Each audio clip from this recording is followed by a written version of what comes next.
Hello and welcome to the Ski Instructor Podcast. This is episode 15 and my name is Dave Burrows. I'm the director and owner of Snowpro Ski School here in the Valley in Switzerland. We're having an interesting ski season here in Europe. We haven't had much snow. We had some early snow, but otherwise it's been dry and pretty cold. So there's a lot of manufactured snow around, and in fact, last night we had another 20 centimetres, but that's about the first snow that we've had for about 3 weeks. So it's an interesting season for sure. The pistes are actually in great condition in the mornings. The pisteurs are doing an amazing job with the snow. But it's been a very, very quiet January. I don't know whether people are seeing the conditions on social media or whatever and staying away, but the conditions are fabulous. We're skiing under blue skies and the pistes are good. So it's really seems to be a season for sharp skis and piste skis over here in Europe, and I for one am very much enjoying it. This week, I'm joined by James Tautkus from Sun Valley, and some of you may know that Taco is he's the presenter and I guess owner of the Piste Off Podcast. And I don't know how many of you know this, but the Piste Off Podcast, I mean, it's absolutely one of my favourites, and it's essentially a ski racing podcast, and it started out a long time ago with a sort of similar to what Ed Drake is doing with his now sort of reviews of the World Cup and previews of certain events, but it's sort of gone down the same route as mine, and Taco interviews a whole bunch of people from the ski racing world, and I really recommend that you listen to it. It's a fabulous podcast. It really is, and there's just a wealth of information in there about skiing in general. Now, when he's not doing the podcast, Taco is heading up the under-14 program at Sun Valley's Ski Racing Academy, and we had an opportunity to talk about this here in part one, amongst other things. So we talk about the podcast, we talk about the World Cup, and his story and how he ended up in Sun Valley and the position that he did. So enjoy this first half of the podcast. It's a really long and interesting chat. I really got a lot out of this podcast, stuff that I've brought into my own skiing in the last couple of days, and I really hope that you guys enjoy it as much as I have done. So I'll see you on the other side.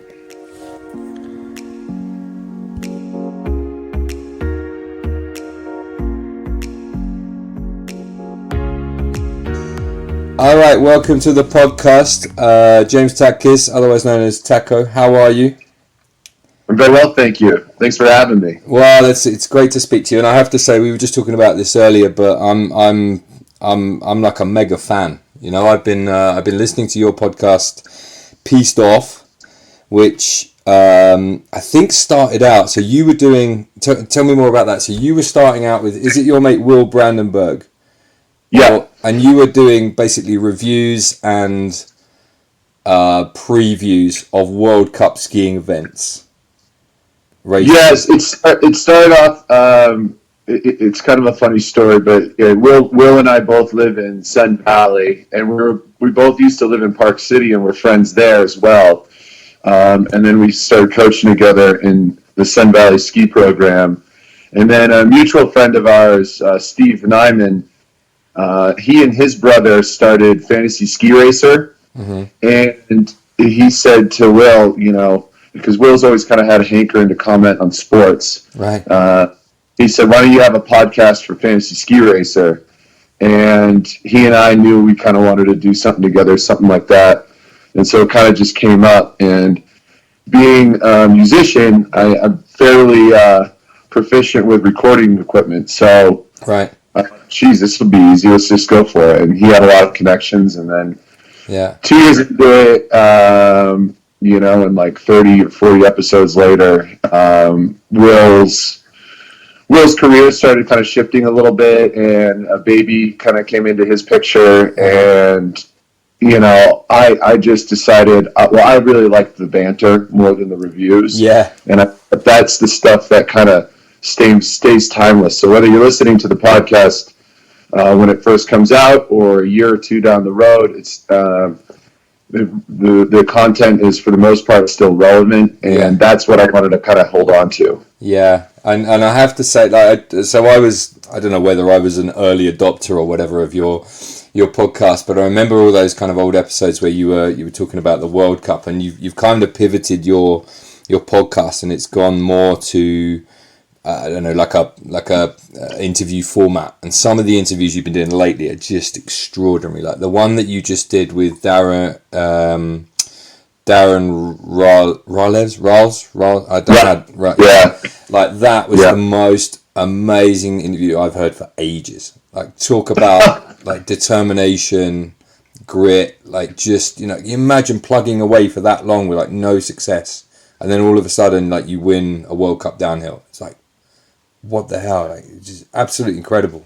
Absolutely. Yeah, he's not the only story like that out there on the World Cup. I mean, I think Manny Feller is an Austrian that's a great example of that as well. Yeah. But I think, you want to get Darren's story out there for two reasons. One, you want to inspire others, especially those kids who kind of, there's a lot of turning points just from a maturity standpoint in ski racing, and you want to provide some help to overcome some of these things. And at the same time, you just got to understand the kind of animal Darren Riles is. I mean, that guy is a beast of a person, and it's really exciting to be around him as whenever you have the opportunity. Yeah. I mean, and so those interviews I think have been amazing. Some of the ones you did last year were brilliant.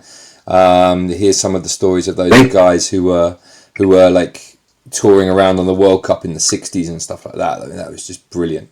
Some of those ones.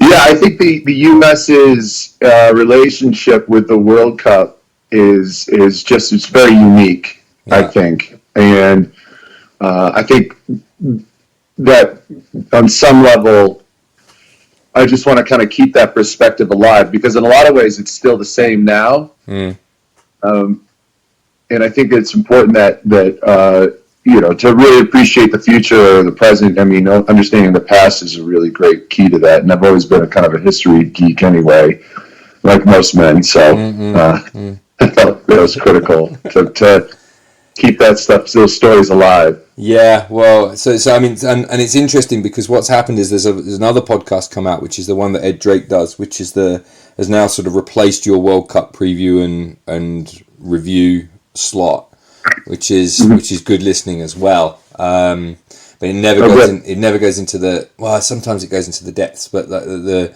real kind of the stuff that Darren was saying about being in the wind tunnel, and if you have you have your speed suit over 2 buckles, it wasn't as fast as with 1 buckle. I mean, that's a crazy detail, isn't it? Oh, absolutely. Oh, blown away by that. In a lot of ways, I think it's like being a football quarterback. There's just never, the nuances and the details just never stop. Yeah, and you can go down some real rabbit holes, I guess, with that as well. Oh shit, yeah. It can be what we call a little bit of a mind fuck. Yeah. By the way, just before we get into, how did you get to where you are? But my favourite skier on the World Cup right now is Manny Feller. And I just love him because there's something, he's different to everyone else. I just love how his style. It's obviously not going to work for him long term. I don't think there's a reason why everyone looks the same. But my God, that guy is just a crazy man. And I love it. I just love watching him. I tune into the World Cup for him now. Not, it was the Hirscher show, but now I'm like, did Manny Feller make the top 30? If he did, I'm watching it. It's really, really cool. Yeah, I think it's important. I love that you mentioned Manny Feller too, because I love grabbing onto guys that have some sort of uniqueness to them. Might not be, as you said, sustainable, but in the moment, having success with doing something really different is pretty fun to watch. Yeah, I've been absolutely blown away and loved watching Danny Yule lately. So I just feel like his. Where he's balancing his center of mass on the top of the boot, especially in his transitions, like coming out of the turn and into the next turn, and then the way he's able to stay grounded to the outside ski, connected to it. I often say to the kids a lot, the guy that wins the slalom race is the one who's on the top of the boot the longest. Yeah, the most consistently throughout the run, and that's what you're seeing right now. So he's really tapped into that balance point, is taking advantage of it. Yeah, it's true. On those last two World Cups, funny enough, I mean, I thought in Madonna and I thought in Adelboden, I thought Kristoffersen had done enough. He'd skied more or less perfectly those two runs, and then Jules just come down and smoked him on those last two runs, which was, he must be gutted. It was happening to him last year with Hirscher, and it's happening to him all over again like this year. Poor guy. Oh, absolutely. Yeah, it kind of, in a way, when Hirscher was still active, in a way, it reminded me of Yuri Kozier and Alberto Tomba in the late '90s, where they went, Tomba was winning everything and Yuri was coming in second every single race. But now what's interesting is, even with Hirscher retired now, Kristoffersen still has to fight as hard as he can, because you'd imagine that he would have stepped into that role, yet it's not coming to him like maybe you would have perceived it to have. No, it's true. And Daniel Yule, by the way, is half British. Got one Swiss parent, one British parent. So I'm just going to put that out there. Yeah, his mother, I believe, right? Yeah. That means we got two guys in the top 15, which is pretty cool. Right, come on then. So tell me your story now. How do you know all of these guys on the US ski team? What's your story growing up, and how did you become or end up like the under 14 coach, under 14's ski team coach at Sun Valley? Gosh, that is a long. That question has a long answer to it, and I'll try to be as brief as possible. Go on then. I just grew up in New Hampshire, skiing on these kind of smaller hills. So a lot like kind of almost being Swedish in a way. You've got a lot of small training hills all around where you live in pretty easy proximity. So you always get midweek training, and it's usually slalom. Mm-hmm. So, and I was just, for the circuit that was in New England, I was just a pretty strong skier in that little zone. And unfortunately wasn't good enough to make my college team. I got cut, and my roommate was from Park City. And there's a couple other guys on the team as well, also from Park City. And once we got out of college, I was like, well, I'm moving out west. I'm going to go ski good snow and see what's going, coach a little bit and see what goes on. And as it turned out, one of my good friends from Park City, who I skied in college with, grew up with Ted Ligety. Right. And at the time I moved out to Utah in about 2008, they were roommates. So my buddy was living and his wife were living with Ted at his house, and so I used to go over there and hang out, and that's when I got to know a lot of the national team guys, like TJ Lanning and Steve Nyman and Tommy Bietzmeyer, and the list goes on. Yeah. And pair that with a job at the Park City ski team, where a lot of these guys were alumni of, and you kind of just start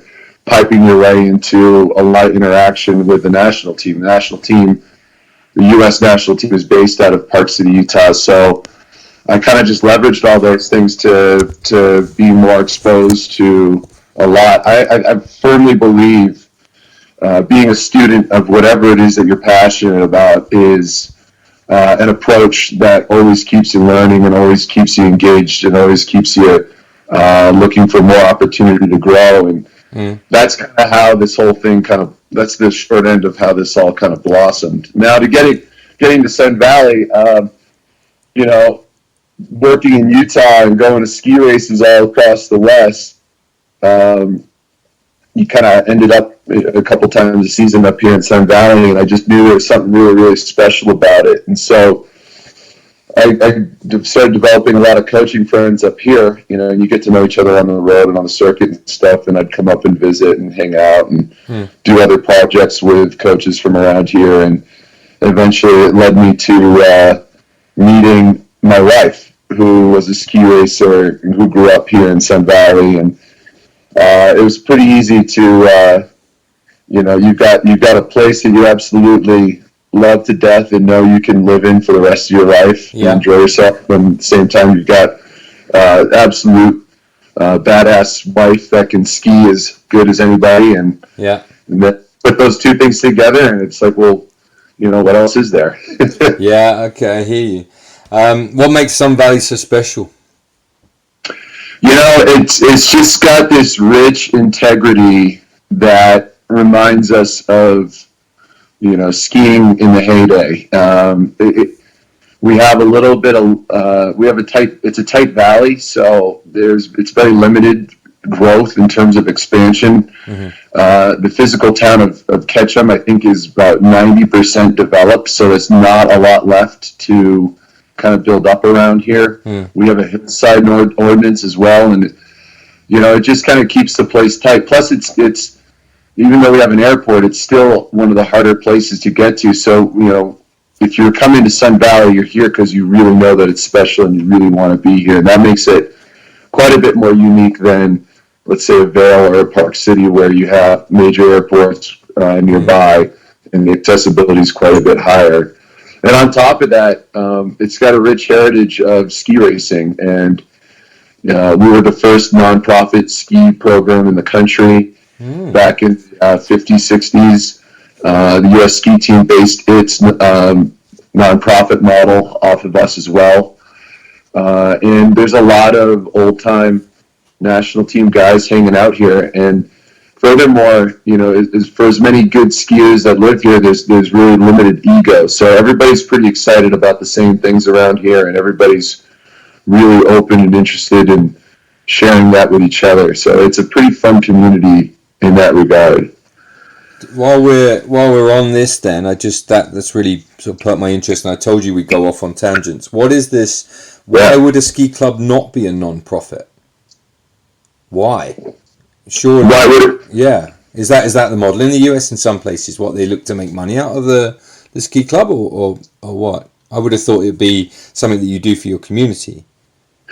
It is, and that's what nonprofit organizations really are in the US. It's the goal is not to make money and pay shareholders, and it's about making enough to sustain the business year in, year out. So, for instance, we have to fundraise $1 million a year just to keep the doors open. Wow. And because it's such a community-based program here, I think we charge about half the amount of tuition that it actually takes to support one athlete in the program, with the coach and whatnot. So.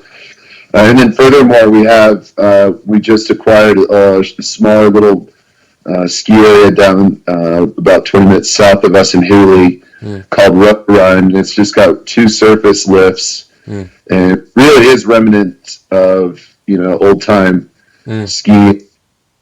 And we have free programs down there for the community so we can get kids involved in ski racing. 20% of our valley's youth is in our ski program. Wow.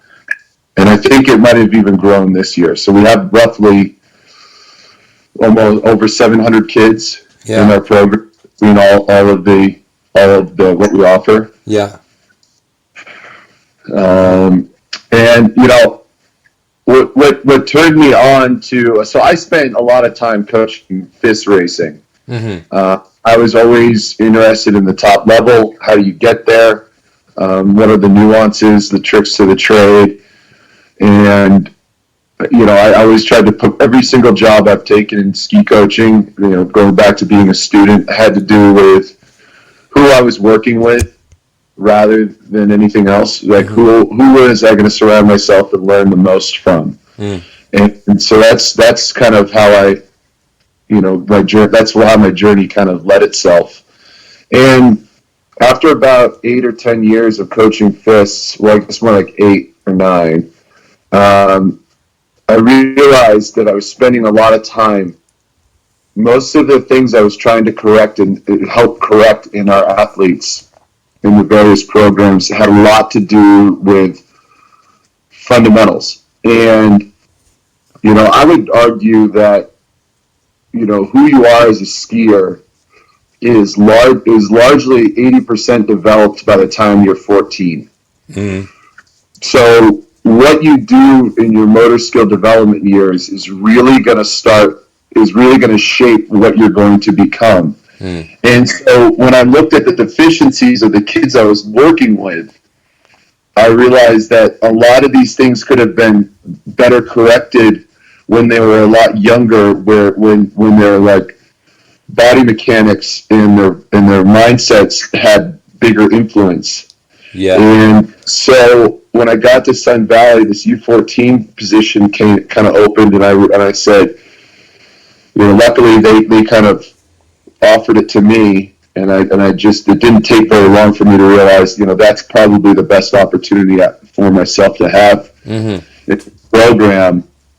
We're kind of in a position where we're rebuilding, kind of changing shape from the old ways to the new ways, in terms of how organizations are run now in the U.S. And I just decided that this was an opportunity where I was going to best serve the community and what we were trying to do. And yeah, it's so we focus a lot on doing things right. We have a very mellow, slowed down progression where we really utilize and thoughtfully attack every single day. And I think that's why we're having, as a program, a lot of success, and a lot of success on the way as well. I'm just going to go back to what you were saying about where the development is done in adolescence, because in the summer I coach what you guys call soccer, and we have it's really obvious so I coach soccer within an international schools environment, and a lot of these kids kind of move from country to country to country, and not in every school there is a football program, right? So often you'll have kids turn up to training at the start of one term who are kind of teenagers, and they'll be trying to do the things that you're asking them to do, but they won't have those base motor skills that you learn normally between the ages of maybe 6 and 9. That's when you get all the basics done with a lot of the football movements that you need. I mean, there's a certain sort of fundamental movements that you need to be able to have in order to be able to play. And I imagine it's the same with skiing. So if you catch and you build those stuff, well, I know it's the same with skiing. If you catch and you build all of that skill early, then as they hit the sort of the teenage years, and that if you can keep them in the program, they're still interested and they don't disappear off into girls and boys and whatever, the distractions of modern life, then you're then in a sort of mode of like the French word perfectionnement, just like shaping performance rather than having to kind of work on all of those sort of fundamental skills that probably should have already been there way back in the program. Right, and that's where, as a program, in our case, we don't have the same kind of influx. We do have it, but it's not. I don't think it's at the level that you're dealing with, and that's why we need to have an alignment, top to bottom, left to right, the whole picture kind of thoughtfully planned out, so that at each level we make sure that we're appropriately attacking what skills need to be developed, and so I think it sounds to me like you completely relate to what I just described in terms of getting to the younger ages and what. And that's the one thing I do like about this age group of U14. We have the skill level is across the board. Like, we've got a couple of girls this year that are pure football, soccer players, and with fun ski race, they're like, well, we want to try that. So it's really fun to introduce them to it as well. Yeah. And at the same time, we've got what I call horses, race horses. Yeah. And so at the same time, you're kind of introducing your passion to these kids, and at the same time, you're also working with some 12 and 13-year-olds who are elite athletes and could very well track onto the national team and hopefully ski a World Cup one day. Yeah. So how do you do that within age groups? You have like A, B's, C's, Like you stream them? We keep all together. We keep them all together. We've got about 30-something kids. When we do break off into groups for the training day, so that they're getting more individual attention run to run, we'll put like two kids that are kind of newer together. We'll put a few kids that have really good potential experience together. And the same thing with that middle ground, because the newer kids can look at the middle ground kids can look at the faster kids, and if the faster kids have a couple of peers with them, then they're pushing each other. So, and ski racing is such a visual sport that sometimes you could coach them all day, but if they see somebody doing it, then they're going to get it. Yeah. So, to me, kind of keeping them all jumbled together, it also avoids a lot of social BS as well. Yeah. Well, you're right in the slot, aren't you? Under 14 is like, look, there's a girl over there. She looks pretty. I'm kind of getting distracted from my ski racing. Same the other way around. Like do you have much? Is that when you start to lose guys out of the program? It happens more, in my experience, it happens more at U16, but we do deal with a lot of social dynamic because, prior to this, they were, their parents' children. They were children. And at this age, we're trying to coach them into becoming people as well so that they can be their own best coach and thoughtfully think about what it is that they're doing every time they're in the bindings. So, with that being said, just from a maturation standpoint, they're going from, children to, teenagers or young adults and kind of starting to define who they are. Yeah. And this is when the ideas kind of start coming in for the first time. So, yeah, there's a lot of different personalities and the way kids are trying to, and kids are trying to find their own paths. A lot of different manners. So yeah, you really just got to be supportive of all of them and know when to step in and when to let them be kids. And luckily this year we got a really, really nice group of kids who are really focused. So I'm not really dealing with any parents that are a little on the absurd side. There's a lot of pieces just from a structural standpoint of how, just for being a nonprofit and, capitalism, et cetera, that kind of really it creates some pretty interesting nuances and differences between us and how Europe develops. In what way do you see that?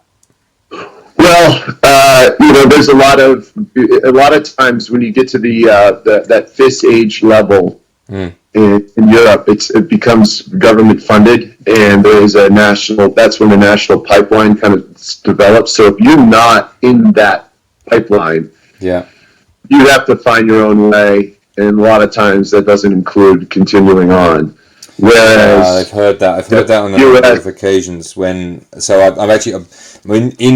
just had that conversation the other day with a guy. He's kind of half Belgian, half British, but he was born in Switzerland. Currently doing, gone through the whole thing to do with Switzerland, and the cut-offs, because the pyramid is so big over here. The base is so big that they can just cut people off brutally. I know people who haven't made the next level, because they're one FIS point out, for example, and it's just like, you're gone. That's it. Just because there's, I guess, this huge sort of conveyor belt behind them of athletes coming through, and that's the way that they separate it. It's interesting. I don't know whether you have the same participation numbers. It can be a little bit like that as well, but at the end of the day, it's a pay to play. So if you can afford to do it, and you have the passion and the drive, you can keep going as long as you want. Yeah. And maybe you be a late developer or something, and you come through a bit later on. Yeah, and that's what we're finding more often now, especially in the male side of things, is that you can see it on the rope. I mean, it's pretty exciting to see Clement Morel doing what he's doing at such a young age. Yeah. Hirscher's the same way. Christopherson's the same way. But in terms of, for instance, Tommy Ford's 30 years old, won his first World Cup. Yeah. No, and Dave Riding hasn't really come through, has he, until later on. He spent a lot of time bubbling around in the Europa Cup and working his way up and through. It looks like slalom is almost like a collection of experience almost. It certainly is. Yeah, I think the U.S. produces individuals, not whole groups, and a lot of that there's quite a bit more, I think, self-discovery that's occurring in our pipeline. And so Tommy is a pretty big video junkie. It have to be, and he's also very considerate towards his equipment and whatnot. And a lot of that has to do with being over in Europe, and instead of getting frustrated, trying to figure out what works and what's going on over there. Yeah. And that's a really great description of how most Americans are trying to approach this. Does that still apply for someone like, I don't know, say Michaela Schifrin? Seems like she's got a lot of support behind her. Yeah, absolutely. More so than the others. I think Michaela has been on her own trajectory all along. I think that she's, that campaign looks past what's going on right now, and I think is solely focused on doing things correctly. Yeah. And the way that you'd ideally try to prescribe them. And so they're looking past. They're definitely, as much as they are living in the present, they're looking as far forward in terms of the development in the skiing. Yeah.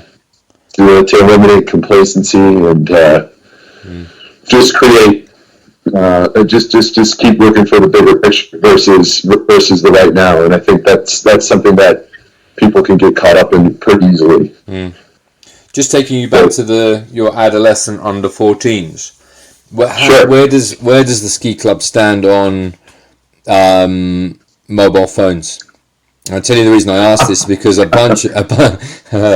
it's like the subject of the day, right? But there's a bunch of international schools that I work with that have all just banned it on school premises. No phones, none at all. France has just banned mobile phones on school premises, and they did a survey did some analysis at Arsenal Football Club, and they said that they banned mobile phones from the training ground completely, and the reaction time of the athletes improved by 0.2 of a second. Now that, I would imagine, when you're looking at the marginal gains that you're looking at in ski racing, is there any, to a certain extent, is there any place for that kind of, mobile phones or whatever in and around the training environment?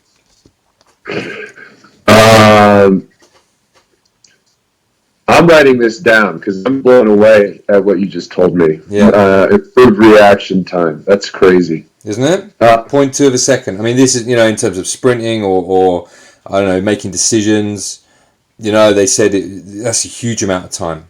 Even ski racing, even in football, that's a huge amount of time. To make a decision, or to see a pass open up or maybe not open up or disappear, or to make that, to make that run there, the other. It seems like a big gain to be had there for me.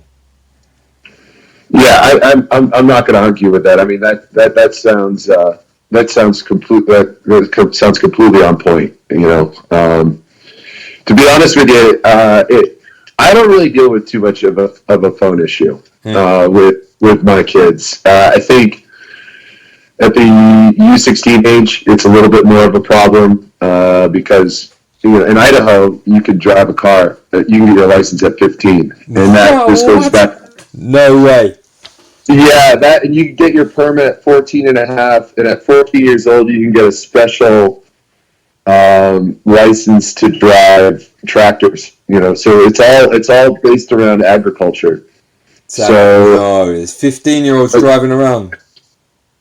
Yeah, totally. It's crazy because when they're U14s with me, they're like these little kids who are barely starting puberty, and then a year or two later, grown ass people driving around cars, bumping music all pretty loud, and oh my god, what just happened here? It's like literally overnight. And I think that's when the phones become the distraction, because they're making plans, or they're whatever. I don't know. They have the independence just kind of skyrockets in a pretty short period of time. Yeah. I mean, if I see it as a problem, and it's kind of more or less on an individual basis, so that's kind of how we address it. So if you're a kid that we clearly see being distracted by having your cellular device on you, then that's something we'll address. But for the most part, we don't really, it's not too big of a problem for us. And I think that's also just part of our culture as well. Our kids are pretty passionate about skiing. Their parents are pretty passionate about skiing. I mean, everybody, going back to what makes Sun Valley special, everybody's here because they just love to ski. And if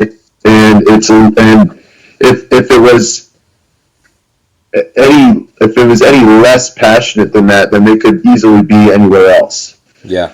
Going back to how hard it is to kind of get here, and how small of a community it is, there's a real drive, a real reason for them feeling connected to this and doing this, and that translates into the kids. I mean, the kids are all they want to do is ski. So we definitely, that's part of a big part of why I love coaching in this program, is that the passion is there, and if you're a kid that is on the bubble of that, it's pretty easy to get influenced into that direction, because you're surrounded by a lot of other kids that and maybe they're not the best ski racer, but they're still a damn good skier, and are going to bomb down the bowls in the backcountry, and do a lot of stuff that I didn't grow up doing. It's pretty exciting to see, and I'm just really glad that my kids are going to be able to have that opportunity to grow up like that as well. Yeah. Terrific. Okay. When you go, so you've seen a number of different age groups. Yes. Within you bouncing around in the various setups. What are there common focuses within the different age groups, or are you then at what age are you getting down to kind of it becomes more individual to the individual? Well, the other thing too about U14s, prior, when I was kind of coaching FIS and had the epiphany, I think U14 is the hub of all the careers. It's and even in the U.S., like for instance, when you're U12, you go to your spring championship series and you're racing against just your division. And you spend all season going to qualifiers that include just half of your division. Get to U14s, now your qualifiers include the whole division, so it's like going to your U12 championship every weekend. Then from there, your top tier championships include the entire region, and there's three regions in the U.S. And from there, you can even qualify for U16 nationals, which is a massive leap forward, and then also Whistler Cup, which is international. Okay. So this is the exponential curve at this age group goes up pretty darn quick, and then U16s has its own kind of version of that as well. That's a little bit bigger as well. But this is the first time it kind of goes from working on pole plants and wiping your boogers to now all of a sudden you got to start visualizing. You got to know how to tune your skis, prep the night before. A lot of the nuances start coming into play, and so for me, it's really, we put a lot of importance on training them to understand a lot of those keys. Now, 12 and 13, it's really hard to understand all of these pieces, but we try to expose them to all of it in a lot of different scenarios in a lot of different ways, so that if they can pick up one or two nuances in a lot of different correct facets, Mm. and then they're going to be much better off than they were before. And then even if they heard us talk about it, but not necessarily implement it themselves, maybe it'll click at U16, and then be better prepared for FIS, or it'll click at FIS, and so there's a lot of exposure we try to give them so that they're preparing themselves. Now, in terms of how you attack the different age groups, I'd say U14 is the beginning of when it all starts to get kind of, you got to start talking to them like people. Yeah. You got to start, and it's crazy. It's a trip for the first years, the 12-year-olds, because we're not coddling them anymore. Mm-hmm. There's a lot of self-responsibility you're learning, and that's the big part of the first year. A lot of the first years and the second years might be one of the biggest gaps in maturation, just because it takes them a whole year to kind of figure it out, and the next year they come a little bit bigger, a little bit older. Mm-hmm. There's a pretty big just emotional and physical growth that occurs in that time from 12 to 13 in a lot of cases. Mm. And so that's, I mean, watching that evolution at this age group is a big part of the reward. Yeah. And so, I think conceptually U14 to FIS, I don't dull it down. I still coach these U14s like I'm still trying to coach a FIS athlete to make U.S. nationals or something like that, and I think that's really helpful for them, and especially and then just getting them to understand the concepts. Yeah. Anyway, I digressed a little bit there. I think it's just the emotional. You got to understand the emotional capacity and the intellectual capacity of each age, and that dictates how severe you dive into different topics with them, or how severe your nuances are going to kind of translate. If you understand where your skiing needs to be at U14, then you might understand better how to attack skiing a rut at U16 or at the FIS level, or getting your foot in the groove, or how important it is to have your heart rate up in the start in a slalom, because if you're a great skier and you're at a race where you're starting in the 40s, well, that means there's 30-something great skiers in front of you. Yeah. And who all want to ski that same line. And you get into those grooves, and they start taking you. And yeah, it's the line you want, but it's coming at you more aggressively than you might have hoped for yourself in training or whatnot. So you got to get in the start gate almost ready to do a 100-meter sprint. In that regard. So it's just so how you approach these different topics might look a little different, but they're the same. It's the same content. It's just how you present it that kind of fluctuates as they get older. And I'm just trying to give. Our head U16 coaches are great friends of mine who I really respect a lot in their knowledge of ski racing. Same thing with the FIS staff. Same thing with U12 and down here. So what I'm trying to do is just take this incredible product that the younger programs deliver to me, and then prepare them so that those U16s and FIS coaches have an opportunity to advance these kids, versus having to take a step back and represent kind of baseline stuff that they need to have to be an elite athlete. Yeah, I see that. It's really and that responsibility, it must weigh quite heavily, right? Because you're a sort of integral part of this sort of conveyor belt that carries these guys through, and you've got to deliver a good product to the guys ahead of you, right? Yeah, I think having that experience at the FIS level with NORAMs and international racing, to get a clear picture of what that is really important, because then you bring it down to the U14, and it's not just at Sun Valley. This is everywhere. So if you're a U14 coach anywhere in the world, you got to realize that your role is actually quite a bit more responsible than any of the others. And to be honest with you, I thrive off of that. I like having that response. I like being challenged with the fact that I've got to get these kids ready to be for the next level, to be elite athletes. I love having being my responsibility, and we really pride ourselves on trying to do a great job with that. Okay, cool.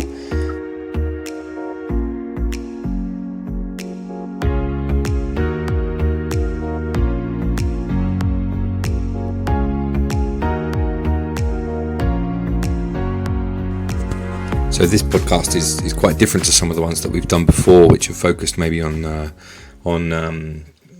some of the more bureaucratic aspects. Certainly the one with Simon last week was more to do with the law of ski instructing here in Europe, but this one really gets down into the details of skiing and a bit more chat about the World Cup and my favourite skier at the moment, Manny Feller. So I hope you enjoyed that first half there. Part 2 is where we really get into the kind of the technical stuff. Taco talks to us about the sort of the magic 3 points of skiing that he really works on with his young skiers in Sun Valley there. We get on to some more technical discussion and we talk about recreational turns versus racing turns, coaching versus instructing and so on. So I really hope that you enjoy the second half here of the podcast. Thank you. I meant to say thank you to all the people who get in touch to tell me about the last podcast and how much they enjoyed it. I really, really value everyone who took the time to get in touch with me to talk about the Simon Butler issue. And thanks for all those other comments that I hear about the podcast in general. It's lovely to know that we've got a whole bunch of kind of skiers and out there that is listening to the podcast. So I really appreciate that. And enjoy the second half of this, and I'll catch you on the next podcast. See you.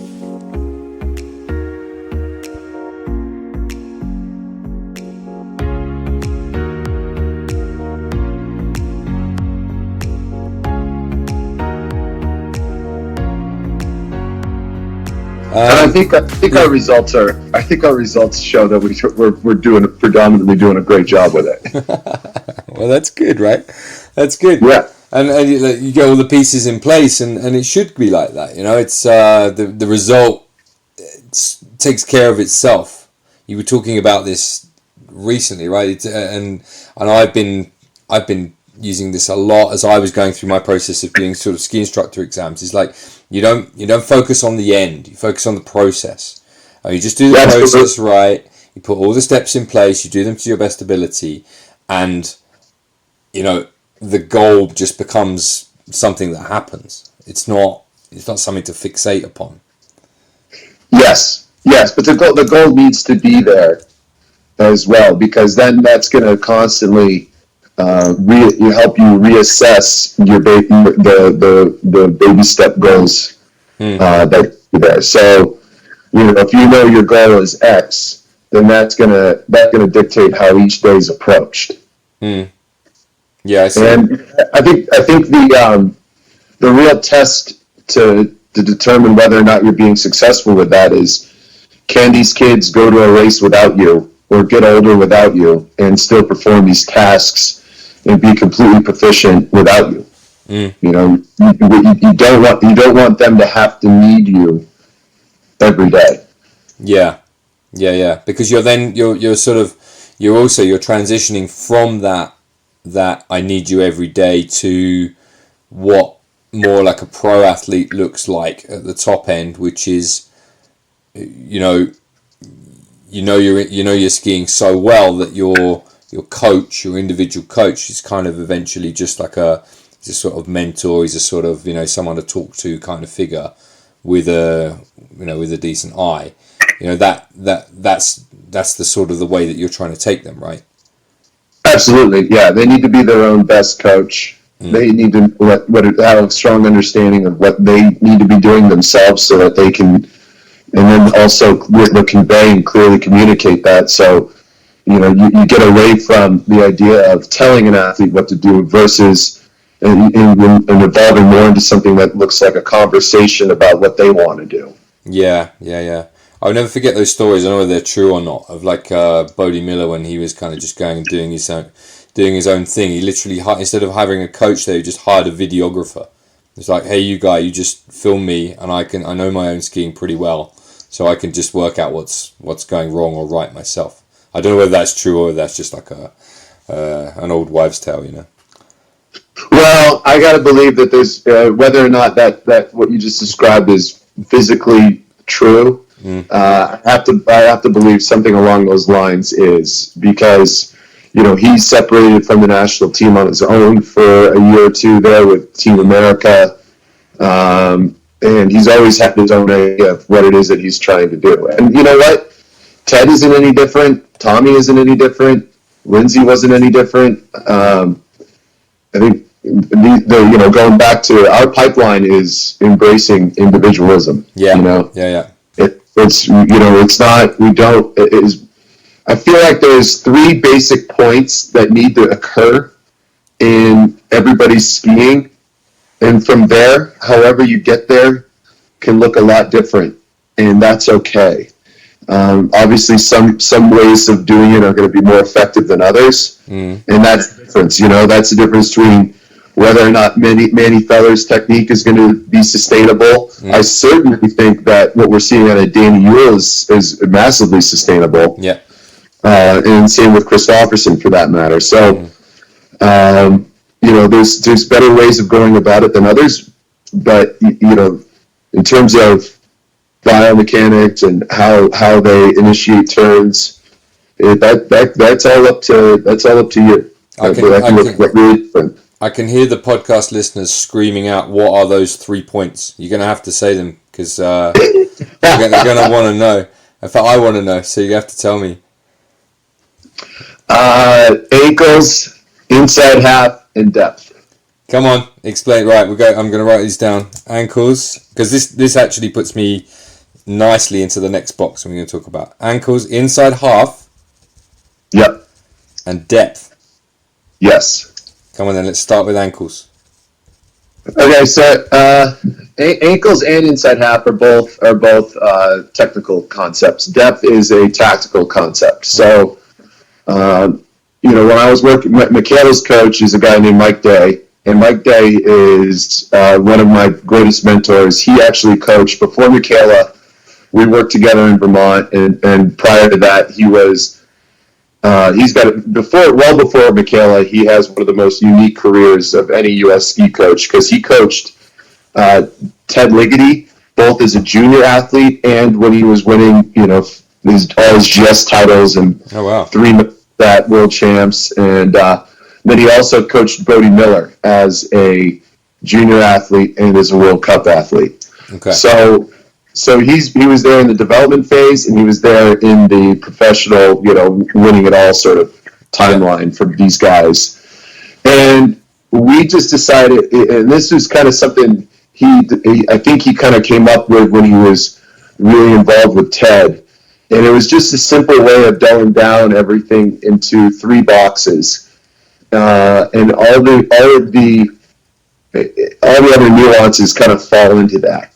So with the ankles, they have to be flexed forward, and that gets pressure to the top of the boot. I really don't care about shins in front of the boots. Anybody who uses the term shin in front of the boot, that's kind of an older term. Oh man, you just shut down my whole everything I talk about every weekend. But okay, carry on. Well, you could still be sitting in a chair position on the tail of your skis and have your shins in the front of the boot. But you can't be in that position and get pressure to the top of the boot because that's what sends pressure to the tip of the ski so that the ski can initiate and tip up.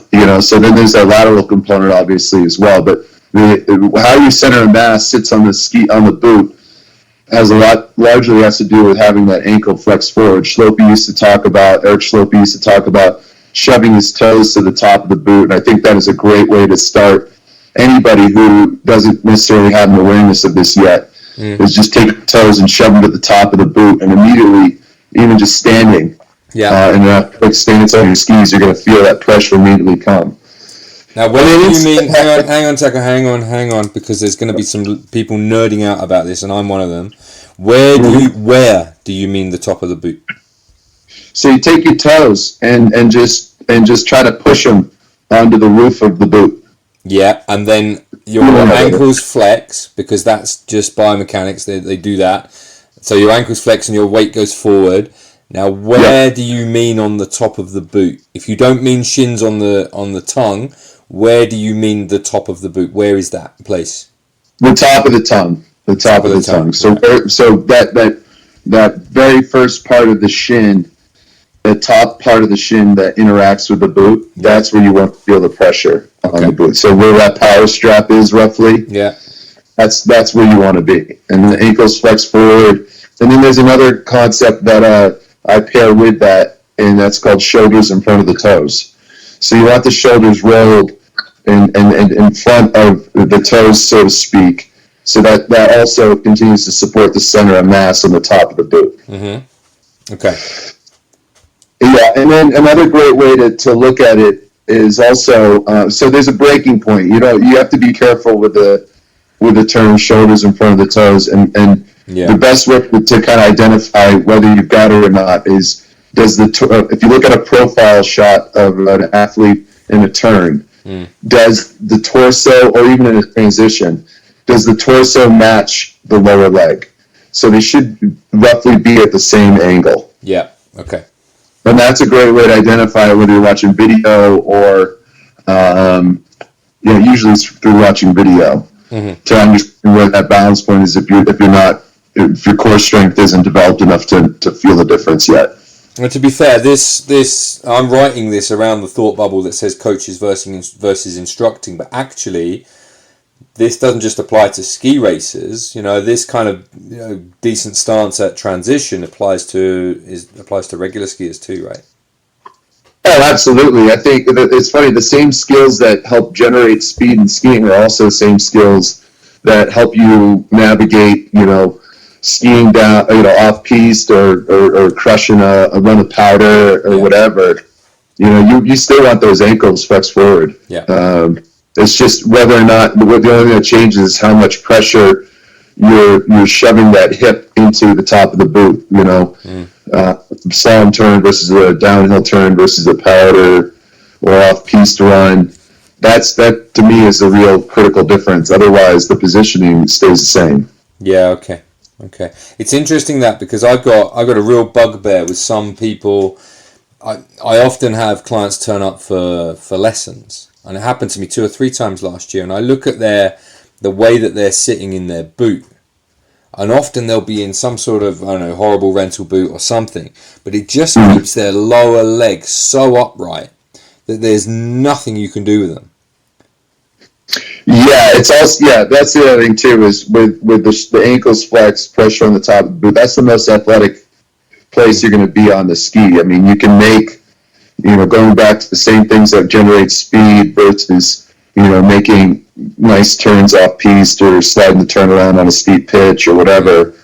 That's the most athletic place where you're going to be able to have the most control and dictation on the ski. Yeah. So, if that's going to allow you to make the turn whatever you want it to be. That's right. And if you've got your boots set up right, in theory it's quite easy just to turn both your legs around and make a parallel turn. It is almost as simple as point your feet where you want to go at a more recreational level. But if your boot cuff is keeping you too upright, it doesn't matter what you do, because you're gonna, your rear inside tip is gonna be dragging in the snow. There's nothing you can do.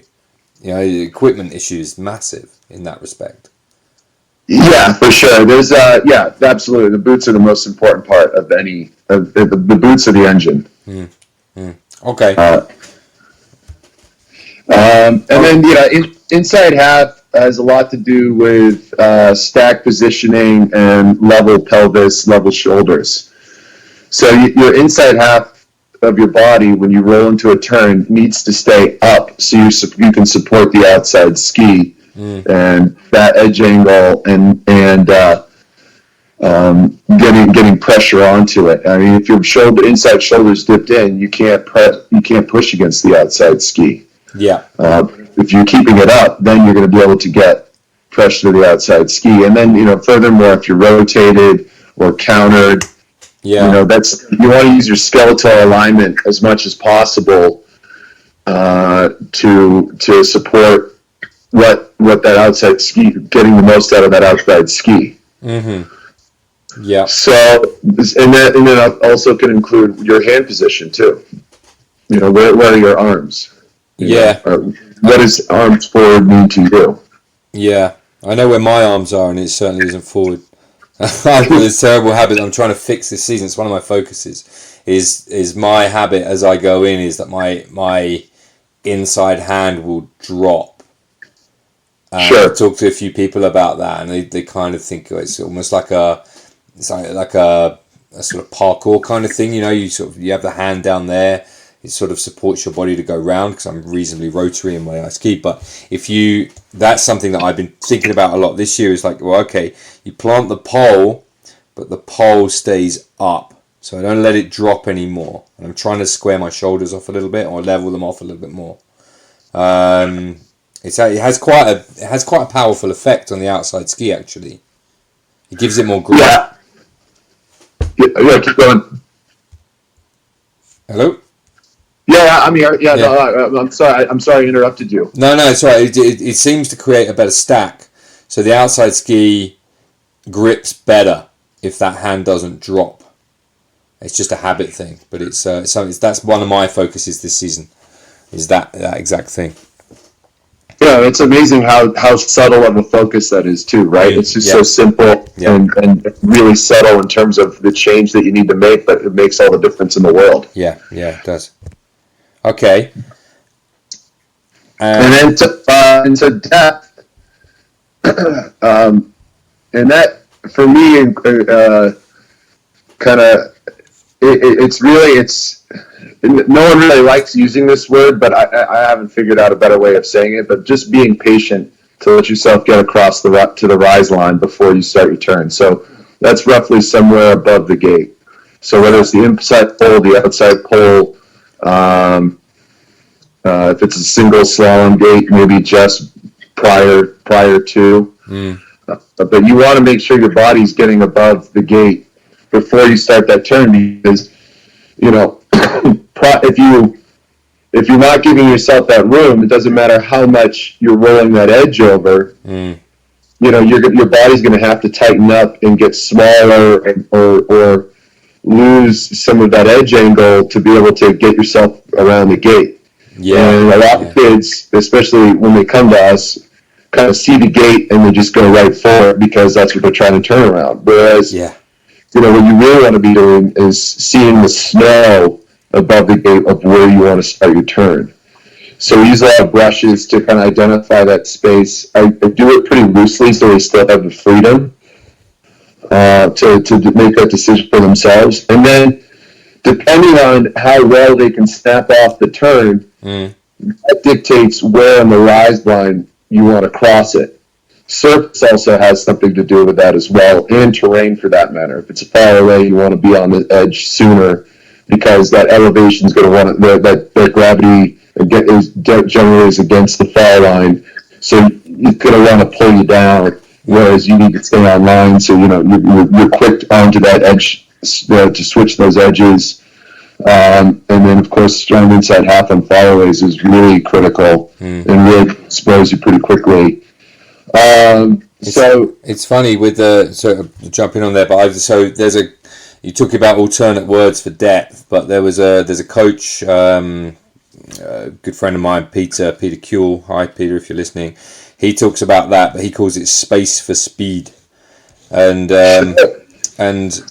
he gave me a couple of drills to work on with one of the schools that we coach on a Wednesday night under floodlights in Saint-Sergue, and it was brilliant. You should, plop the gates in as normal, but there'll be a brush at the top, maybe a couple of meters above on the rise line above the gate, and then one below the gate, about, I don't know, he said about maybe a meter, maybe 75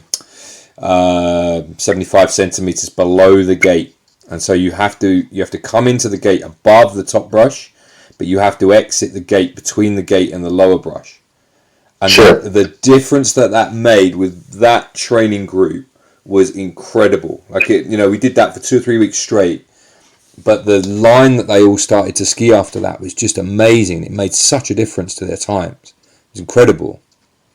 Oh, absolutely. I mean, the first 2 points you have to do in your free skiing. If you're not getting it done in your free skiing, then it's not going to happen in the course. Mm-hmm. And then, so once you get it done in your free skiing, then all of a sudden, the course is just all about tactics. Yeah. So, in finding where that space is. Whenever our kids are inspecting, we're challenging them. If the brush isn't in the ground, where is that brush for you? Where do you see it? Every turn you're looking for that brush? Of course, you can't have them at the races, so that's our biggest cue. Like, where in this course, each turn, where are those brushes for you? See where you want those turns to be made. The biggest way I get kids to buy in on depth is you ask them a question like, who feels incredible when they free ski? They all raise their hand. Yeah. Who feels like every turn is a struggle in a race course? And every one of them raise their hands.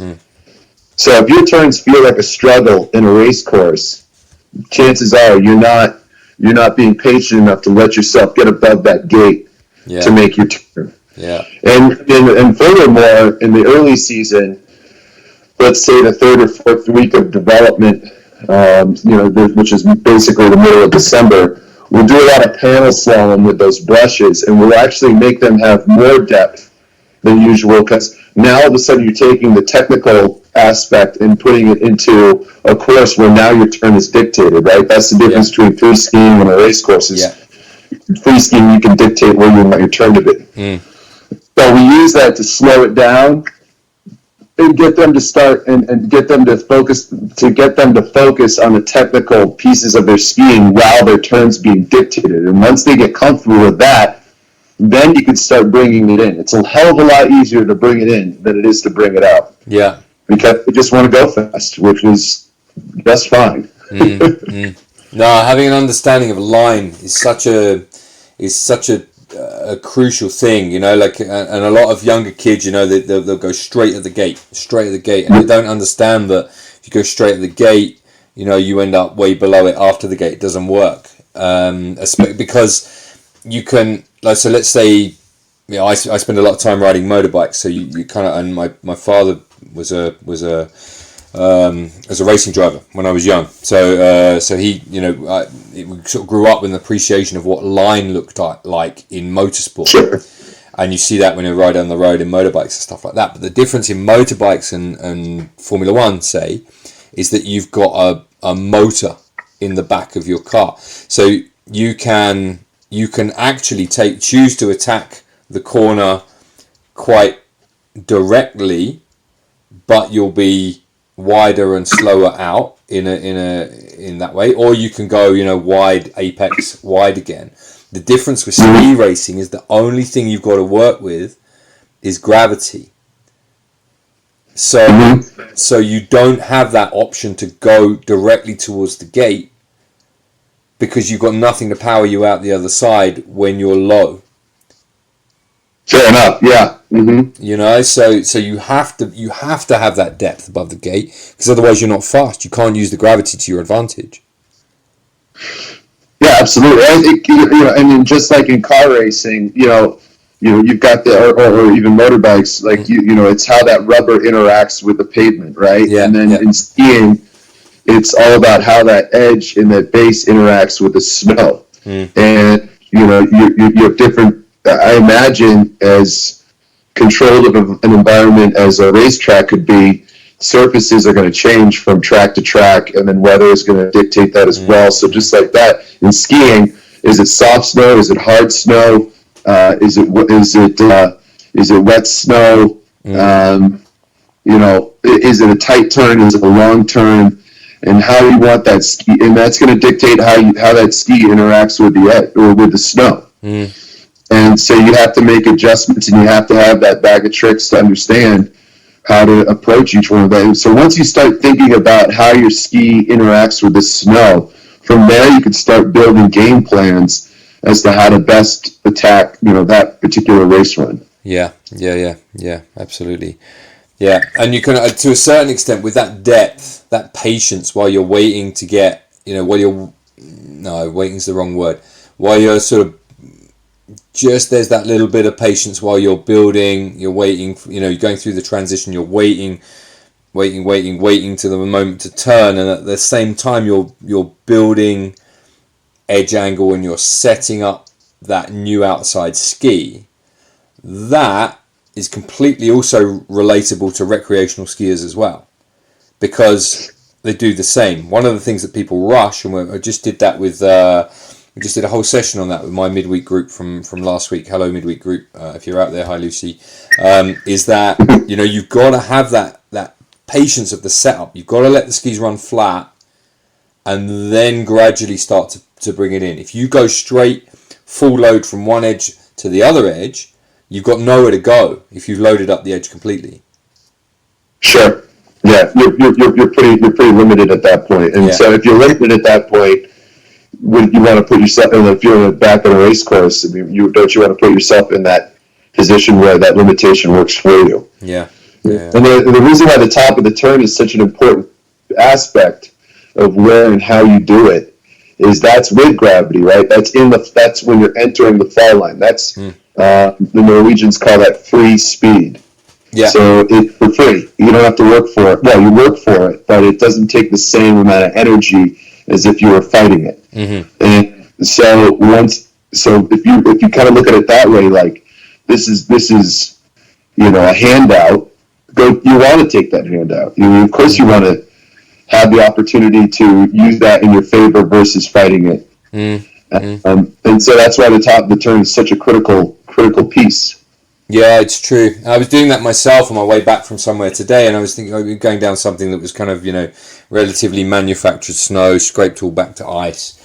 And actually, when I took, my habit at the start of the season is to go, slam from one edge to the other, and it's all a bit too quick and not very patient.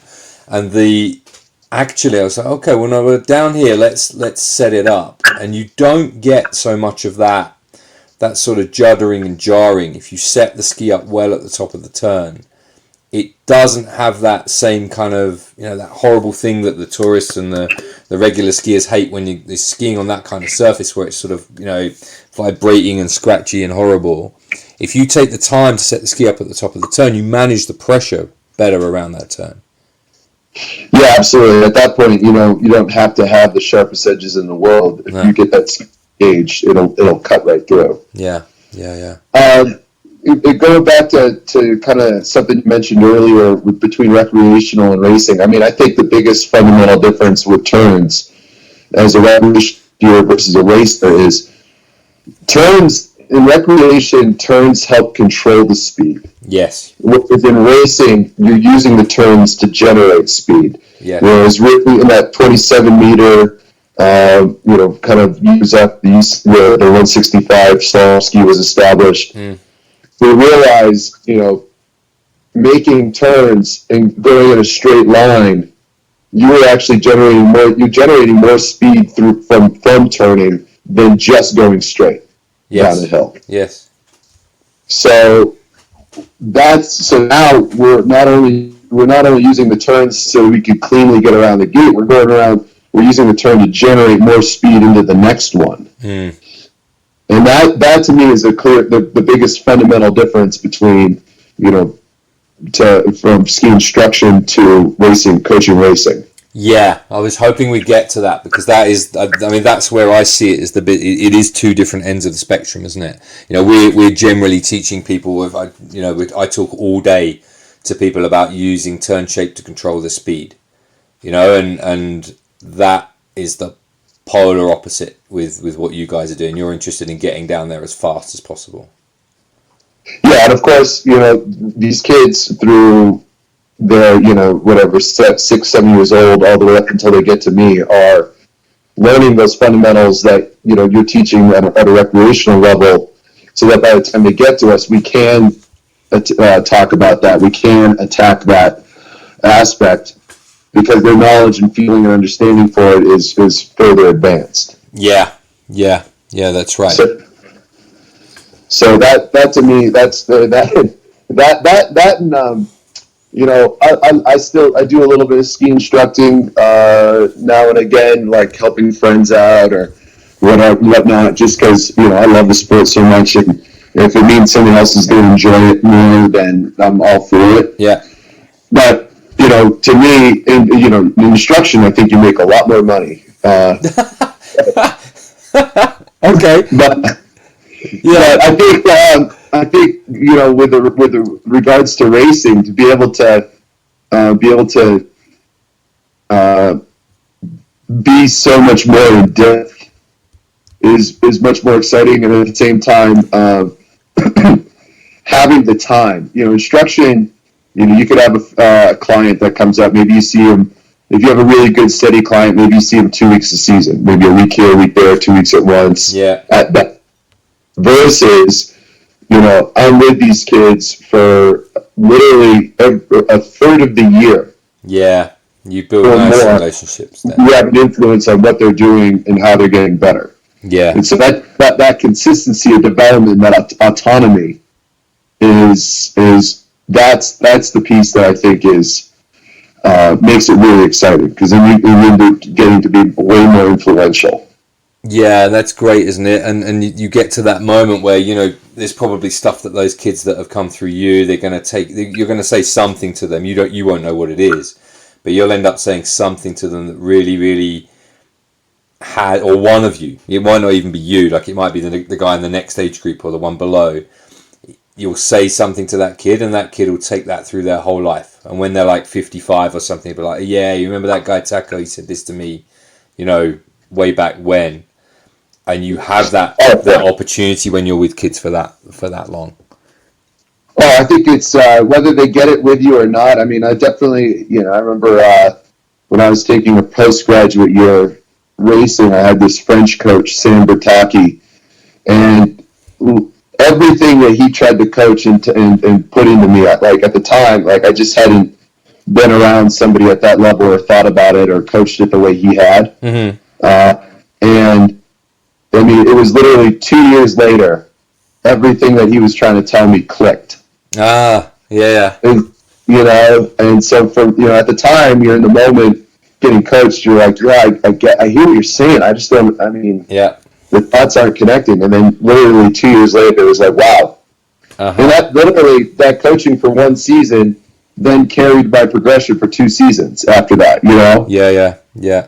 But so, it all kind of comes together, when you're ready for it in a lot of ways too. That's why we started doing something differently this year. We still have goal sheets, but what we do once a month, we have this 4-question piece of paper where the kids sit for about 10 minutes quietly and think about their skiing. And basically the first question is, what do I think I'm working on? Huh. So it can be something a coach has told you. It can be an idea that you came up with for yourself, and then the next 3 questions get you to elaborate on that. Mm-hmm. And so when we read it as coaches, we can see where they think they're at, because a lot of times maybe they should be working on X, but their brain might not have gotten past another piece, the other pieces yet. Mm-hmm. Like, they're not ready to go in this other direction. They still think they're mastering something else. And that gives us as coaches a really clear understanding, not to mention just the exercise of putting thoughts into written words. Yeah. Also affirms that for them. Mm-hmm. But at the end of the day, it gives us a clear understanding of what they think. So instead of us talking about something that's not on their radar, we can attack things that are, and they're going to be more receptive to that. And then at the same time, maybe we can leverage those things into what they should actually be doing. Yeah. Or what we think is the best direction for them.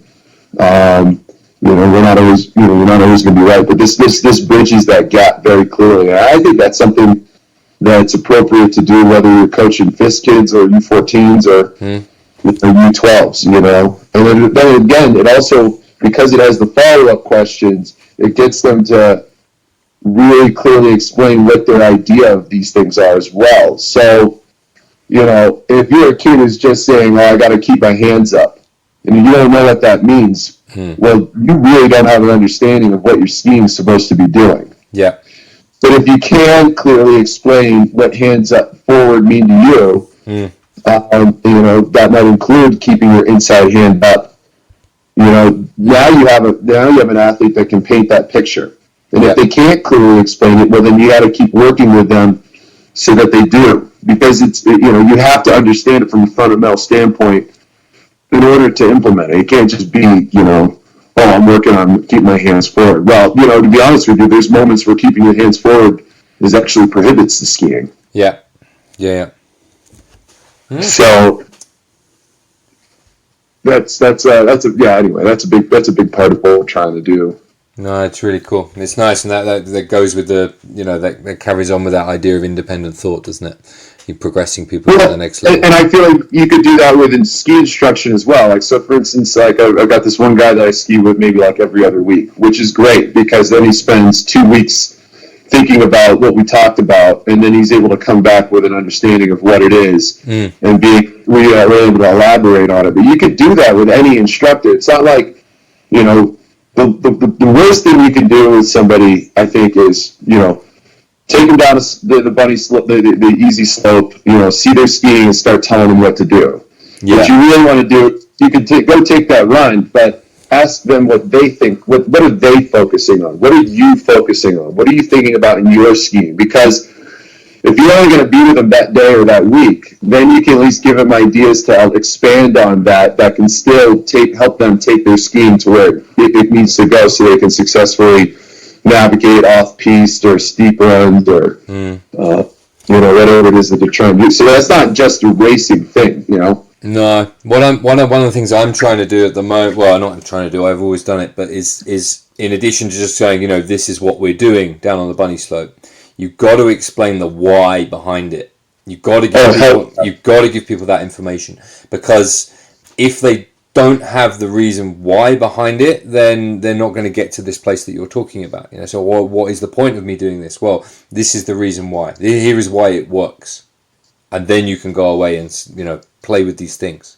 Do whichever one of these things works for you. It's absolutely. Why would you want to do anything that you don't understand? Like why? Yeah. If you're playing football or soccer, like why do I want to spread the field out? Why would I want to move to open space? Why would I want to do any of these things? Because you're absolutely spot on, and how you approach that really is the art, right? And that's what really separates all of us from one another, and what makes us valuable as coaches and instructors and as influencers. And I think your average client or your average skier that you might be teaching is actually a lot more receptive to that kind of information than you would think. It's not a kind of like, here's how you ski. It's like, well, are you interested in knowing why? Because if you are, I can tell you.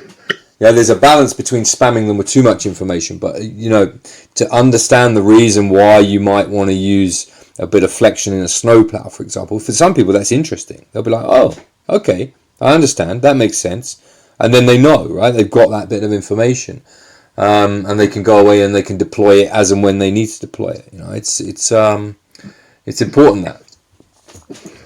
Oh, absolutely, yeah, and then because the one thing I love about ski racers versus recreational skiers, every time you're clicking your boots into those bindings, you're constantly thinking and working on something.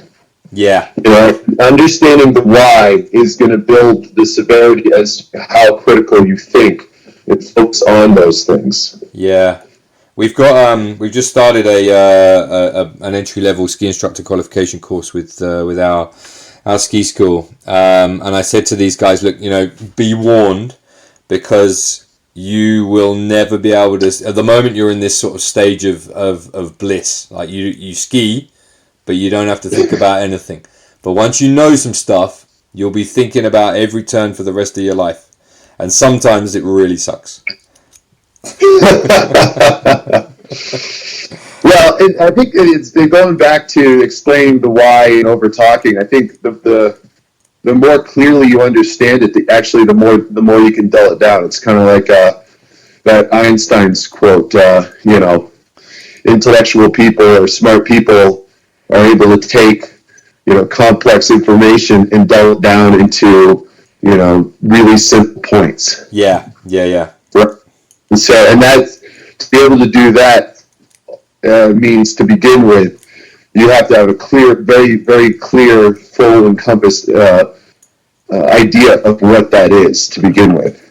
So it's not like, and I think, ankles, inside half, and depth is basically an example of that. So to be able to take the whole kit and caboodle, that whole bag of tricks, and bring it down to 3 points. I mean, you can argue it. And I think some people even have, the episode we had with Jeff Pickering, he boiled it down to 4. Yeah. And for the most part, all of those things, once they became explained, were very closely, roughly the same things that I'm talking about. Those are just the 3 points that, we kind of got to. Yeah. That made sense. So, and again, because, Jeff, for instance, boils it down to 4, that's a different way of explaining the same thing. So that might connect better with one athlete versus another. Some athletes might connect better to how we're explaining it. Yeah. Some athletes might connect better to how Jeff's explaining it. But if the end result is getting them to the same place we both perceive they need to go, then there it is. That's what provides value for all of us. The perspective that we share and deliver is what makes us all valuable. No, it's true. And different things resonate with different people, don't they? I mean, I explain snowplow in 3 or 4 different ways if I'm doing that, just because one of those will go in for someone. One will go in, but maybe the other 3 won't. And there will be different types of people goes in different ways. And I think it's important. I often find myself, you probably find yourself doing it with your young athletes as well. Like, you can explain the same thing 3 or 4 different ways, and they'll get it on the 4th go. And you'll be like, oh, you mean that? It's like, yeah. Oh, absolutely, yeah, absolutely. And then the other two is if you're a ski racer, and so every time you're skiing, whether you're a coach or an athlete or a recreational skier that used to race or whatever, if you're always thinking about your skiing while you're skiing, then those points or explanations can evolve.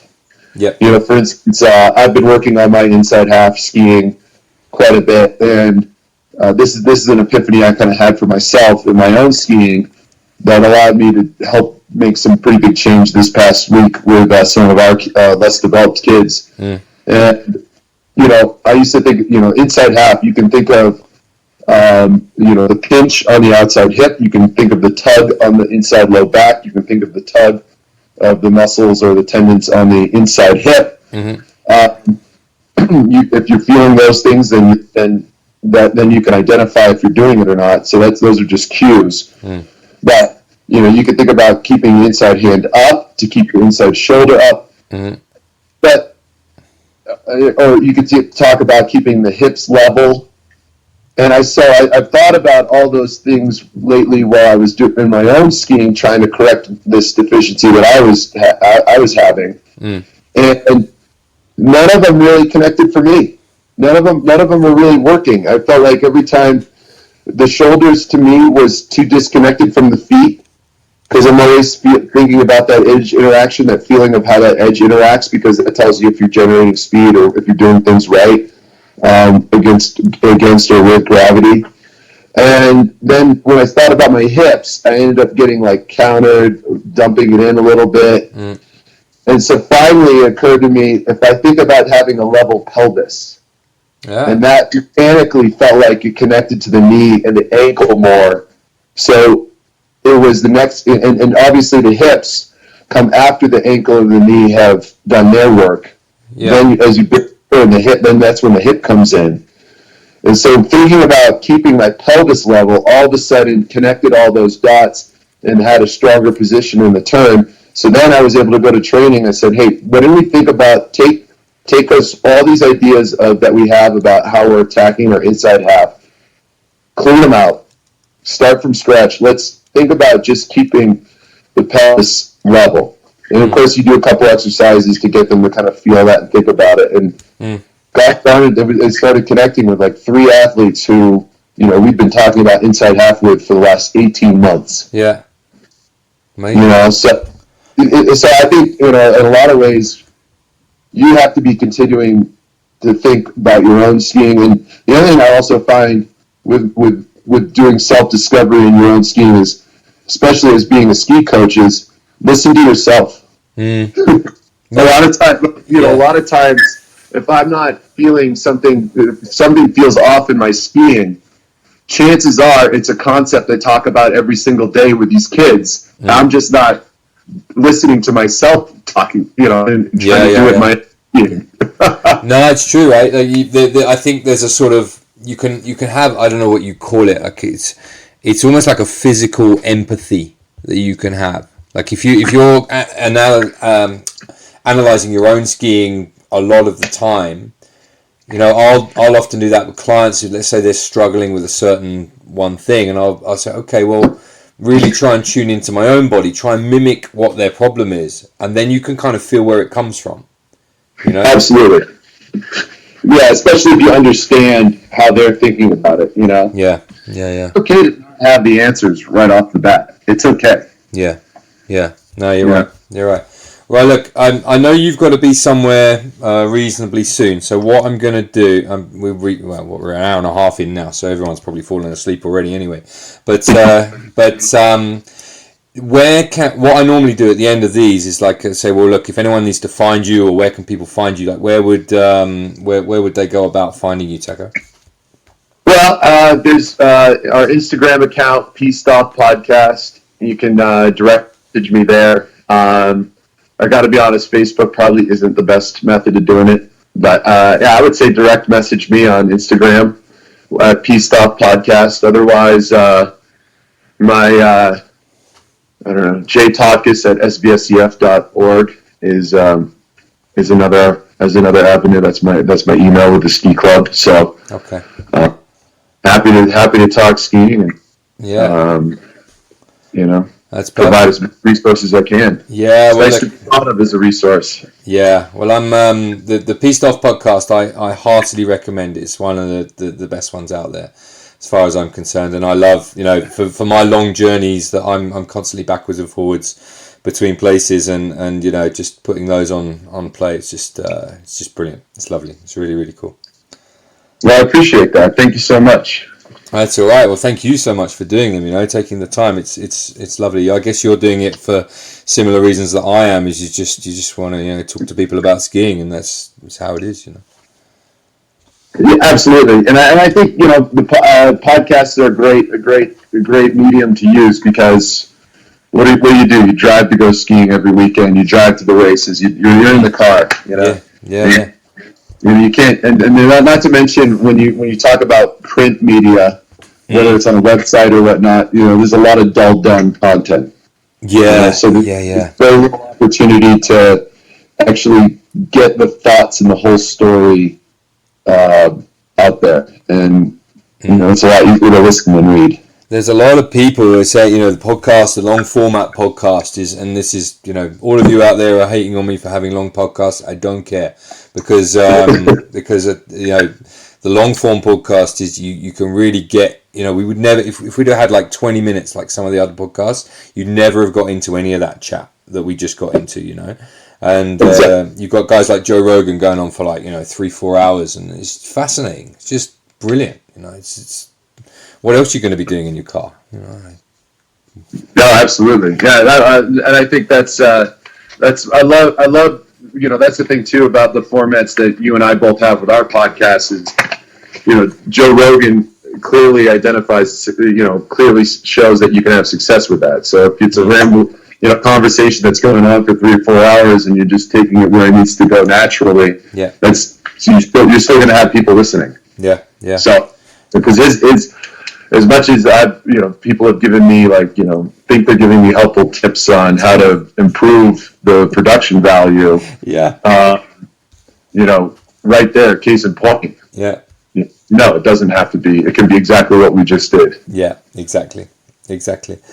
All right. Well, look, thank you so much for your time. I appreciate you're busy, man, middle of the ski season and all that. So I thank you so much for coming on. And like I say, as a big fan of your podcast, I'm just stoked to have had this conversation. So thanks, man. Dave, thank you so much for having me. It's nice to be on the other side of the coin, and I'll look forward to keeping in touch with you, and maybe we can put something together in the future again as well. That'd be really cool. All right. Thank you. All right. Have a good one.